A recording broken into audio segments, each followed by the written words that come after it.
atrofdagi hamma hodisalarga Asmaul husna ko'zoynagi bilan qarash kerak ekan. Agar shuni qila olsangiz, ikki narsaga erishasiz.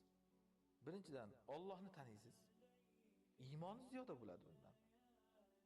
Robbim ana Latif ismi bilan mana shu yerda bunday qilib berdi. Rahmon ismi bilan mana bu yerda bunday qilib berdi. Alloh Razzoq mana menga mana shunaqa qilib rizq berdi. Alloh Aziz mana shu yerda meni aziz qildi. Alloh intiqom oluvchi mana shu yerda meni Alloh intiqom oldi, mendan jazoladi yoki men dushmandan.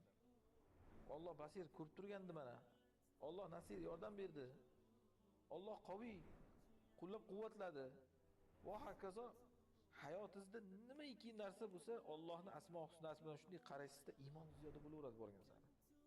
Hamma hodisalarda Allohning qudratini, hikmatini ko'rib iymoni ziyodalashaveradi. Ikkinchidan, hayotingizdagi tashvishlar sizga yengillaydi. Musibatlarda hikmatni tushunasiz mana shunday. Odamlarni malomat qilish bilan ovora bo'lmaysiz. Lekin oyni ko'rsasang barmoqqa qarama deymiz-ku. Odam agar Allohning asmo husnalarini tushunmasa hayotidagi voqealarda, ana shuni ta'sirini bilmasa, ana shunga tushadi. Oyni ko'rsasa barmoqqa qaraydiganlarga. Ha, Alloh mana hikmat uchun qilyapti degan narsani tushunmaydi-da, uni u bilan janjallashgan, buni bu bilan yoqalashgan, tushunmaydi nimaga bunday bo'lyapti. Alloh mendan nimani istayapti, bilmaydi uni. Chumolini uyasiga cho'p tiqsang, hamma chumollar haligi cho'pga tarmashadi-ku. Ar uyiga cho'p tiqsang yoki hamma arlar borib haligi cho'pga tarmashadi. Biz uyimizni shukovlayapti o'ylaydi. Bu bechoralar tushunmaydiki, bu cho'p kimnidir qo'lida turgan asbob u. U cho'pni yog'idan qimirlatayotgan bor. Asli o'sha bilan bizda hozir muammoyimiz. Chumollar bilmaydi uni. O'sha chumoli ham lekin birpas tursang bilib qoladi. Lekin afsuski odamlar chumolchalik miyasi yo'q ekan ko'pini. Hayotida ana shu uni turtkilayotgan hodisalarda ana shu nazar bilan qaramaydi. Kim kelib menga zulm qilsa ham bu Allohning qo'lidagi bir asbob. Meni muammoyim asli bu odam bilan emas. Bu kimnidir qo'lda turgan asbob, uki Alloh. Uni harakatlantirayotgan Alloh. Meni muammoyim Robbim bilan demak. Nimadir men bilan Robbim o'rtasida muammo bo'ldiki, ya'ni men Robbimni norozi qildim, xato qildim.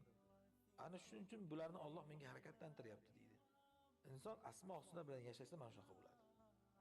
Shuning uchun ulamolar aytishadiki, agar inson Allohni tanisa, Allohning unga bergan ixtiyorini, unga qilgan ixtiyorini o'zi uchun qilgan ixtiyoridan avlo bilishligi kerak. Ya'ni senga qo'yib bersa hozir nima qilarding? Shunaqa savol berishadi-ku hozir. Sizga qo'yib berilsa hozir nima qilardingiz? Sizga qo'yib berilsa hozir o'tmishingizda qilgan ishlaringizni nimasini takrorlamasdingiz? Ana shuni to'g'ri javob shuki, agar menga qo'yib berilsa, Robbim menga nimani ixtiyor qilsa, o'shanga rozi bo'lardim. O'tmishimdagi musibatlarmi, xatoliklar nima bo'lsa ham, Alloh nimani bizga taqdir qilgan bo'lsa, ana shu yaxshilik. Shuning uchun qarang, Yusuf alayhisalom Allohning mashiyatiga bog'layaptilar hamma narsani. Inna robbi latifun lima yasha. Robbim yasha degan xohlagan narsasi. Xohlagan narsasi uchun latif. Robbim nimani xohlagan bo'lsa, ana shu yaxshilik uchun xohlagan. Faqat bu maxfiy ko'pchilikka. Odamlar zohirga qaraydi, botindagi hikmatlarni tushunmaydi. Ana shu latif degani. Allohning mashiyati maxfiy, ya'ni